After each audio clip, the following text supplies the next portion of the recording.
చలో అయితే ఇప్పుడు రావాలి బొంగాయిక. అందుకని అస్సలు స్త్రీ శక్తికి నిదర్శనంగా మనం ఉండాలి.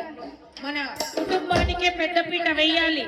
లవ్ డ్రామాలు ఆ డ్రామాల్లో ఎప్పుడు పడుతూ ఆడపిల్లలు అమ్మ నాన్న చూసిన సంబంధాన్ని పెళ్లి కాని వాళ్ళు ఎవరు చెప్పండి?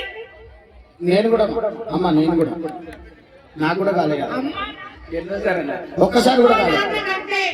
మన గురించి గొప్పగా ఆలోచించే వాళ్ళు ప్రపంచంలో ఎవ్వరు ఉండరు.